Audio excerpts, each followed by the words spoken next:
Hello good morning. ముందుగా మన మాతాపితలకు మనస్ఫూర్తిగా దండం పెట్టుకోండి.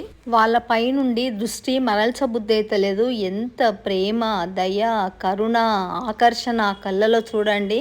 నేను మీకు ఇప్పుడు రుద్రమంత్రం చెప్తాను. ఆ మంత్రం కనుక 41 రోజులు ఆ మంత్రంతో మీరు శివాభిషేకం చేసుకున్నారనుకోండి, ఇంకా మీకు న్యాయపరమైన కోరికలకి ఏవి తిరుగు ఉండదు, తీరని కోరిక అంటూ ఉండదు. నేను చెప్పేది శ్రద్ధగా వినండి ఒకసారి.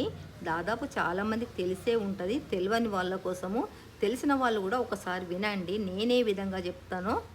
ఒక్క 3 సార్లు ఓంకారాన్ని చెప్పుకోండి.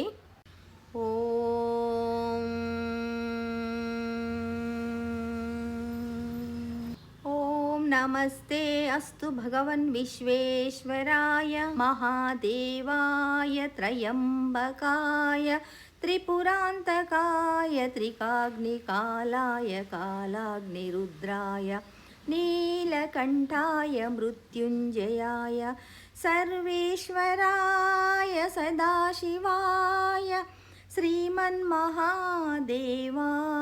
నమః.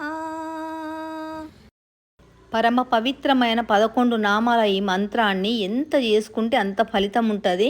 చిన్న మంత్రమే కాబట్టి ఎక్కువ టైం కూడా పట్టదు. నేర్చుకోవడం కూడా చాలా ఈజీ. మనసు పెట్టి ఒక 10 సార్లు చదివితే వచ్చేస్తుంది. ప్రణవాన్ని, రుద్రాన్ని మించింది ఏది ఉండదు. రుద్రమంత్రము మహాశక్తివంతమైనది. వీడియో నచ్చితే లైక్ చేసి, సబ్స్క్రైబ్ చేసి, గంట కొట్టి బెల్ ఆప్షన్ పైన క్లిక్ చేయండి. వీడియో మొత్తం చూసినందుకు థ్యాంక్ యూ వెరీ మచ్.